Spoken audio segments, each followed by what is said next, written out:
So today, we're going to do something a little different. We're going to pull back the curtain on an online sales pitch for a health product. Now, our goal here isn't to say if the product is good or bad, not at all.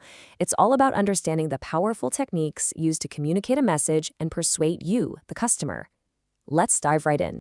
Everything kicks off with the headline, and wow, this one is a textbook example of how to grab someone's attention. Just look at those words. Lethal, causing, millions. It's incredibly dramatic, it's specific, and it immediately plugs into feelings of fear and, of course, curiosity. Think about it. This isn't a polite knock on the door, right? It's a fire alarm designed to make a very specific person, someone who's worried about their health, stop scrolling and say, wait, what is this? Okay, so they've got your attention. You're hooked. Now what? Well, that's when they introduce the core promise. This is the big solution they're offering, the answer to the scary problem they just presented in the headline. Let's take a look at what exactly they're promising. And here is the magic word, the one that changes everything: reverse. Now notice, the source material doesn't say help manage or support you with. Nope. It promises to reverse the condition. That's a whole different ballgame. This language suggests a complete transformation, a full return to how things were before. It's an incredibly potent idea, and it really becomes the entire foundation for the rest of the pitch. A huge promise is great, but how do you get someone to actually, click that buy button? That's where the persuasion package comes in.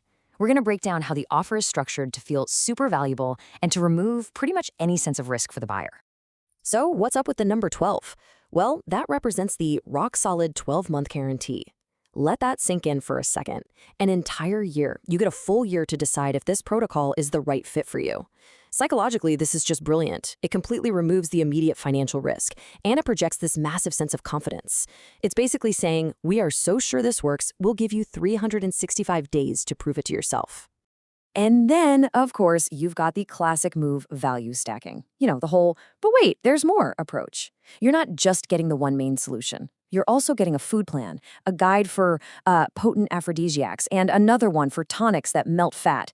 You see what's happening here? They're hitting all these related pressure points: your general health, your love life, your appearance. It makes the entire package feel like a complete life makeover, not just one single product.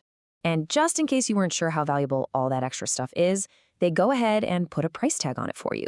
In this case, $147. This is a super common technique called price anchoring. By telling you the bonuses are worth almost $150, the actual price you pay for the main program suddenly seems like an incredible deal. It's not just an add-on anymore. It's framed like they're handing you a significant gift. Okay, so we've got this huge promise and an offer that's just packed with value. But let's be real, especially when it comes to your health, none of that means a thing if you don't trust the source. And that brings us to the next crucial piece of the puzzle: building credibility. They need to establish a foundation of trust.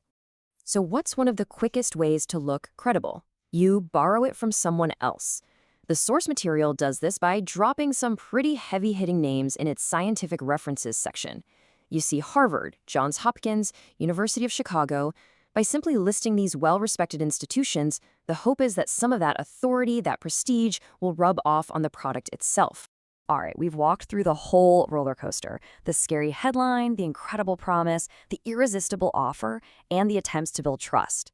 But now we're going to look at the part most people just scroll right past: the fine print. And this, my friends, is where things get interesting. And wow, this slide really lays it all out there, doesn't it? On one side, you have these big, emotional, powerful marketing promises: reversing the clock, the end of your type 2 diabetes. I mean, that's huge. But then you look at the other side and you see the legal disclaimers: not intended to replace professional medical advice. And of course, use is solely at your own risk. It's like two completely different conversations are happening on the exact same page.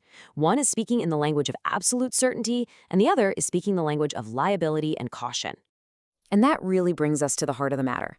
The sales pitch we've been looking at promises things that for many people are priceless: health, a feeling of youth, freedom from a chronic condition. So that leaves us with this big question to chew on. When the emotional pull of a promise is that incredibly strong, how much weight do we actually give to the fine print? That's something to think about.